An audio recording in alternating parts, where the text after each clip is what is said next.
All right, everyone, welcome to another episode of Mentored Live, a weekly show where we interview successful entrepreneurs. I'm your host, Mitchell Smedley, and today I'm with my guest, Nelson James.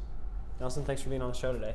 Thank you. Thanks for having me. Great. Okay, so we want to take the first 3 to 5 minutes and talk about you. And then afterwards, we're going to get more into business principles that our viewers can apply. Great. So tell us about you. Signs.com, that's the business you run. How'd you get into it? How did I get into Signs.com? I started in internet marketing. So I graduated from BYU in communications in advertising through the communications department.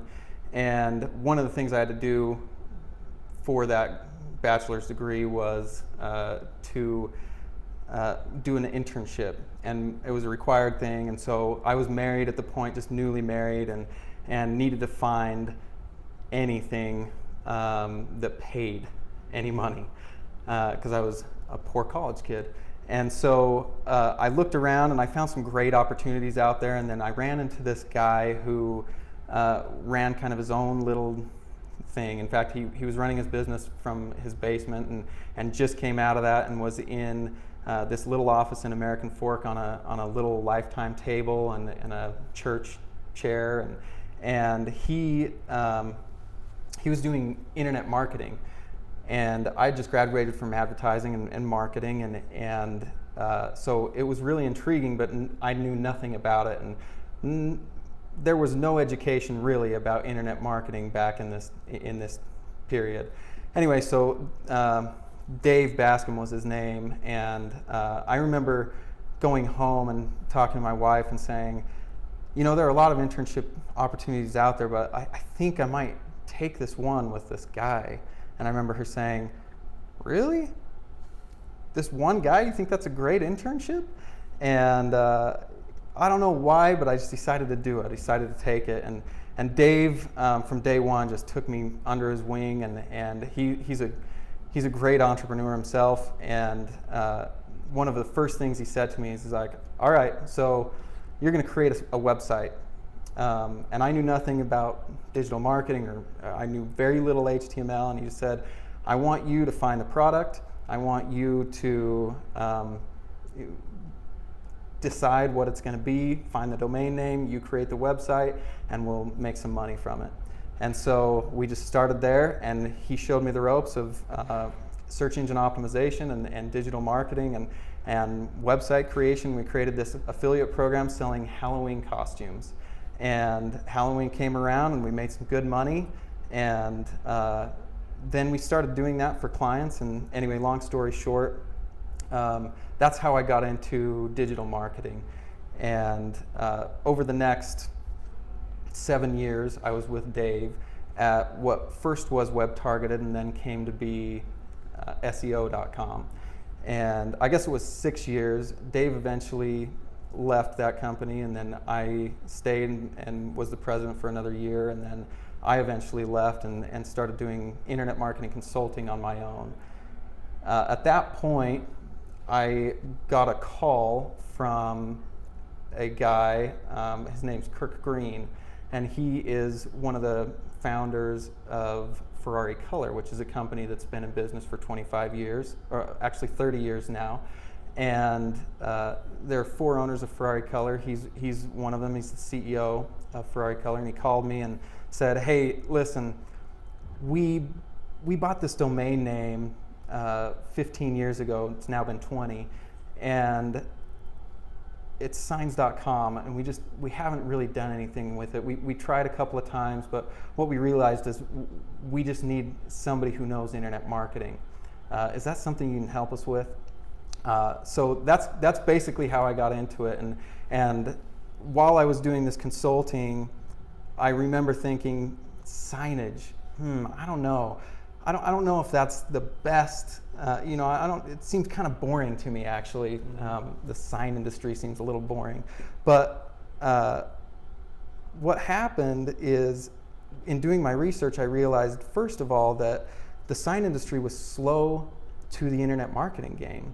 That nobody had really gone online. There were a bunch of mom and pop shops still out there, but there weren't a lot of online competitors yet. Excuse me. so there was a unique opportunity there to create something, to get into a space that was maybe not yet competitive. And it was a space that I already knew and I knew how to do. And so there was a great opportunity, and that's how Signs.com started. So I came in, and these 4 owners of Ferrari Color put some investment money into Signs.com, and we became joint owners of Signs.com. Signs.com. And that's how it happened. Wow, great. I mean, I just want to ask you one more question about Signs.com before we go into other topics. Yeah. How's the growth been? How have you guys grown? It's been incredible. I mean, there were some tough times for sure in the beginning while we were trying to figure out who we were and where we fit in the marketplace. But we started experiencing some really quick growth once we got a couple of our advertising avenues or our marketing channels really working and really humming. In particular, our SEO really started to kick up, and then our pay-per-click marketing, we finally just kind of figured it out, and that really helped us to grow quick. We've grown really, really quickly. We'll be on the Inc. 500 this year. Wow, for fastest growing companies. Yep. Yeah. That is super, super cool. Yeah. Okay, great. You said, okay, you talked about how you got into the business. How did you stay in the business? Like you said, signage is not the most exciting thing out there. Yeah. What is there to be said for, and what can we talk about that's to be said for like following your passions versus finding your passion? Sure. It's a great question. It's something I have thought a lot about. So when I first started, like I said, signage seemed really boring to me, but I came in with an open mind and decided to become an expert in signage. And so that was one of the first things I did, is spend a lot of time really understanding what signage was and all the different substrates that are offered and the most popular things that are offered and popular sizes, and what, you know, solvent inks versus UV inks do and the benefits of either, and the latest technologies and everything. And by doing so, all of a sudden I found that I had a passion for signage. And it wasn't something that I initially thought, right? I mean, it was boring. And all of a sudden it has become this incredible passion of mine, and it's something that I would, it's some counsel that I would give, right? That to other people, which is a lot of times people feel like the passion is innate, that they have to follow the passion that they feel like they have. But really, you can find and create passion virtually anywhere. You think about the Dirty Jobs guy and how he has created this intrigue and interest in the weirdest and most boring, banal jobs, but he found a way to create some passion and interest in those jobs. And the same thing happened to me at Signs.com. Huh. That is interesting. Okay, so when you walk into like a entrepreneurship lecture series at a school, the number one thing you hear from people, from guest speakers, from entrepreneurs, is follow your passions, follow your dreams. Is that actually like a true statement? So I would just modify it a little bit, because I think what everyone's trying to say is, whatever you're doing, be passionate about it. And if you can't be passionate, then you're in the wrong place. But what I would modify it to is create your passion, right? Find passion in whatever you're doing. It makes life happy. It makes life easier when you are passionate about everything that you do. Man, I love that. That's awesome advice. Okay, let's talk a little bit about team building. Just before this interview, you showed me a little bit about your team outside. You said you had how many employees now? 26. 26? Yep. Okay. How do you manage employees and growth? So that's something else that I'm very passionate about, actually. I believe that business is about people. It's about taking care of people. And that, you can kind of separate business into two things. It's about taking care of customers, and those people, and it's about taking care of your employees. And so I'm very passionate about making sure that I'm taking care of each of those kind of segments of business. With employees, the first thing that I would say is you gotta find the right people, not necessarily in the right positions. And that's kind of interesting to say, but yeah, can you elaborate more on that? Yeah, What does that absolutely. mean? So I'll give you an example. We first brought on to our marketing team a girl named Maddie Page. And she had a background in marketing, and she came to our team and she was doing marketing. She's doing great. And the interesting thing though is because we were so small, we were all doing everything. And so we were all taking customer phone calls and taking care of people's signage needs. And what I found is Maddie was fantastic at handling these customers, taking care of these customer phone calls, and just making people feel like we were doing a good job taking care of them. And she was so good at it that we decided to move her, and we moved her into a customer experience role. And as soon as we did that, she was really good at marketing, and just, frankly, she still is. But she absolutely excelled at customer experience.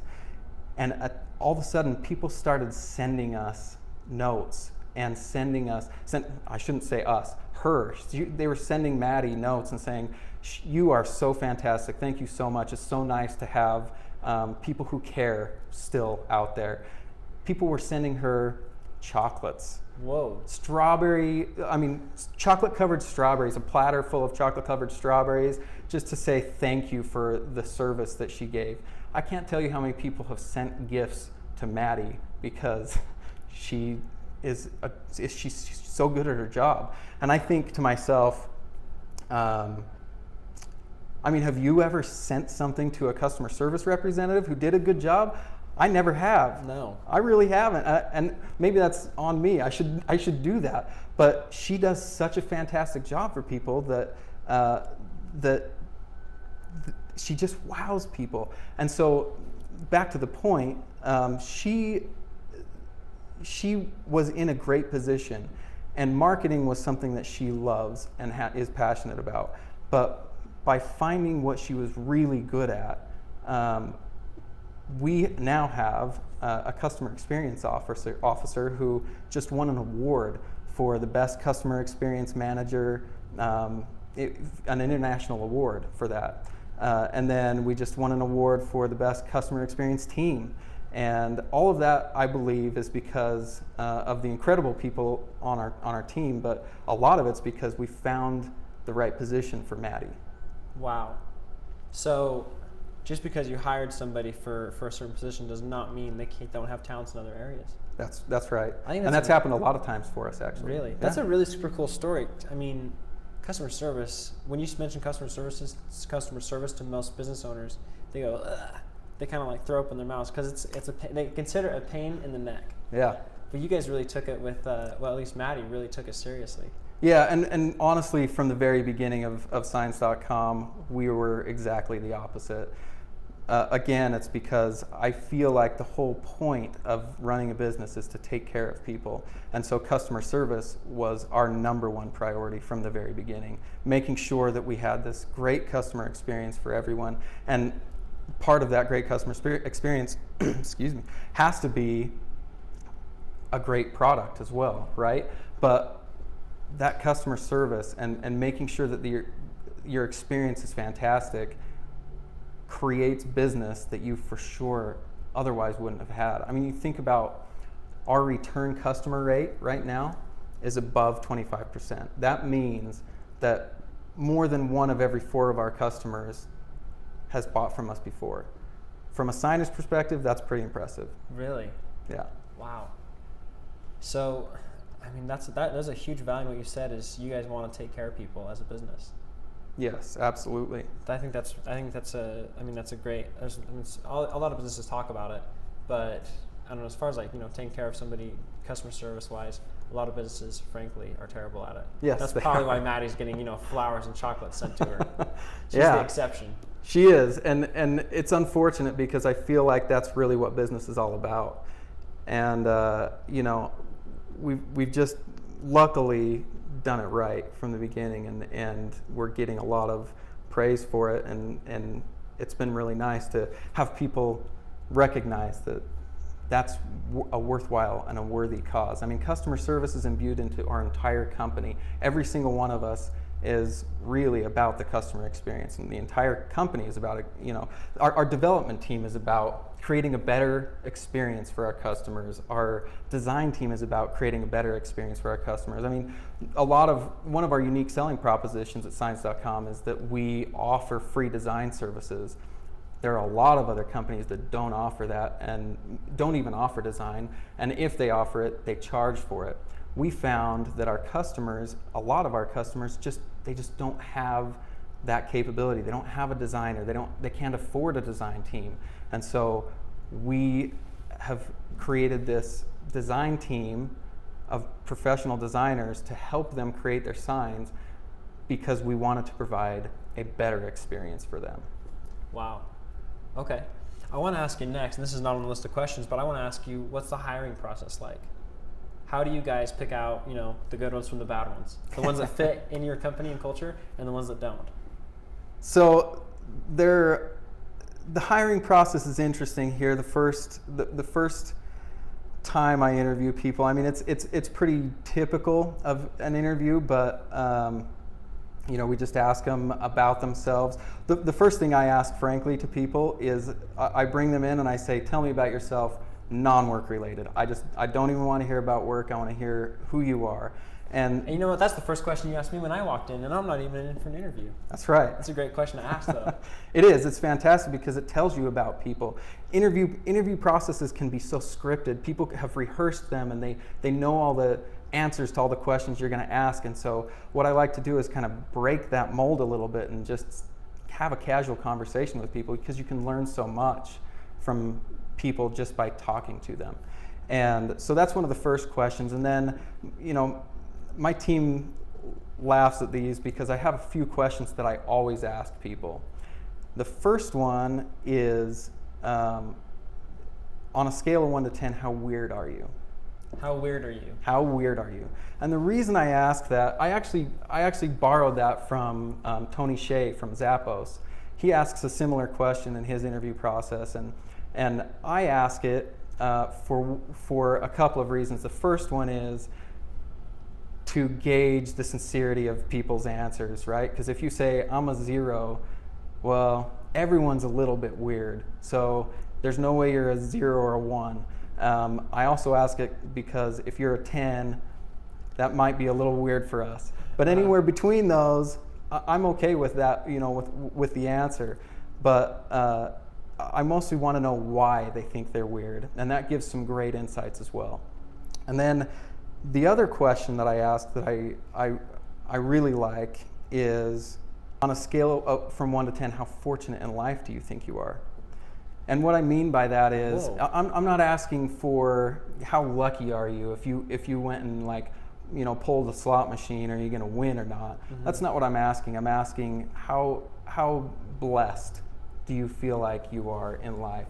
And the reason I ask that is I want positive people, right? Because when things get hard and things get tough, you don't want negativity, because that can spoil not only that person, but it can spoil the rest of your team and the rest of the culture.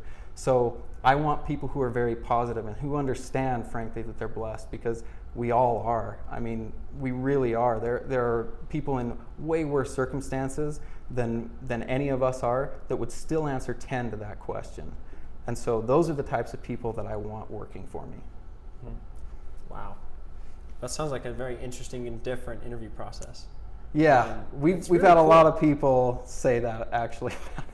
people come out kind of confused as to whether they did a good job or not, because we throw them off a little bit with those questions. Yeah, man, that's a great technique. I love that. I want to ask you about, what's been the biggest problem you guys have faced with Signs.com? and how have you overcome it? Or is it something you're still facing? What's the biggest challenge you guys have? Resources is the biggest challenge we have and have always had. Okay. So there's a tough balance between when you hire and whether you can afford that hire or not. And that's always been a constant struggle. We have that struggle right now because we're growing so quickly that we need to hire, but you also have to be able to afford that hire. So it's just a constant battle that we constantly have, and we're trying to figure out. Okay. Resources, are you talking human resources? Sorry. Or are you talking... Yeah, human resources. It's both, right? Because you need resources to, so for example, our pay-per-click budget, we need those resources in order to grow. Well, if we put all those resources into our pay-per-click budget and we grow really fast, but we don't have enough people on our customer experience team to properly handle the sales, then we lose, and our experience diminishes and our referrals diminish. And so it's all about making sure that you're balancing those resources and the hiring resources, and just making sure that you're putting money in the right place at the right time. Wow. That is a challenge. Okay. What is the biggest strength of Signs.com?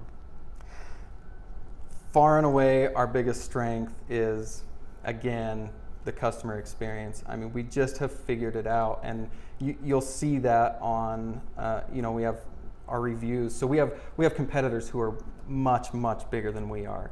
And if you look at the number of reviews that they get from their customers and the types of reviews that they get from their customers, they're good still, but we are probably 10x their reviews. Really? Oh yeah. I mean, you guys are blowing them away. Yes, we really do. We blow pretty much everyone away in terms of how many reviews and how good our reviews are.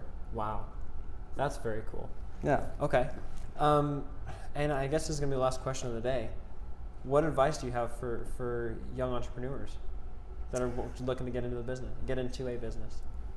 So the first would be, I mentioned that I was an intern at SEO.com, and I turned that internship into a partnership very, very quickly. And it was in large part due to the person that the partner that I was with, fantastic guy and a great mentor. But it was also because my father taught me how to work. And I know that I can, wow, sorry, I didn't mean to get all choked up, but I know that I can outwork anyone. And there are a lot of people that have said, work smarter, not harder. And I believe that, and I believe that you should constantly learn how to work smarter. But I also believe that those who work hard can beat the people who are just trying to work smarter. That's one of the main things I would give to main pieces of advice I'd give to anyone is learn how to work hard. And the people that I like, the mentors that I still look up to, all those people work hard. They know how to work really hard. That doesn't mean that I spend 18 hours a day at work. Sometimes it calls for that, but I also balance between my family life and my church life and work. But I just know that I can work hard. The next thing I would say is get involved with the right people. You just want to find those right people. And what I mean by that is employees, you want to find the right people you want to find people who are smarter than you, that you can surround yourself with people who are smarter than you in hopefully every area, but at least in certain areas, because then you can learn from them and you can become more of a team, and there's less of this, micromanagey structure. It's we're a team and we're doing this together. And I also mean that in terms of investors. So at SEO.com, one of the reasons that Dave Bascom left and the reason that I left is because we got in with an investor that did not share our vision. And so it caused some real heartache and grief. At Signs.com, I am in with owners and investors who are fantastic people. They share my values, they share my vision, they share the same integrity, and they want the same experience for our customers. And so finding the right people to surround yourself with is just critical in business and frankly in life. Wow, that's awesome advice. Is there anything else you'd like to share before we log off? Let's see. It mostly just comes down to people again, honestly. As I'm looking through all my notes, it basically comes down to people. One of the things I learned from reading, I read the biography of Steve Jobs, and one of the things that he did and found was what he called them was A players. He said, make sure you hire A players. And you can't have B players because A players will leave if you have B players around. So I've always kept that in my heart, right? You just have to always know that if you want these really fantastic people to be around, having B players really is frustrating to them.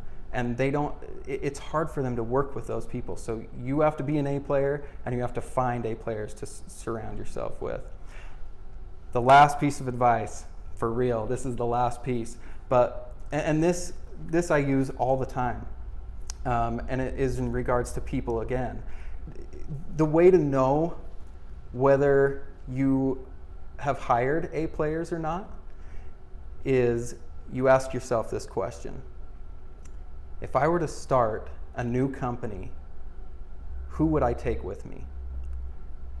And if there are employees that aren't on that list, then you know they're probably not A players. So that I would say would be the best piece of advice for anyone as well. I mean, you have to know, you have to be with people that you really enjoy and you really care about and that are making you better and challenging you to be better and smarter. And so that question, for whatever reason, that question just works for me. If I were to start a new company, who would I take with me?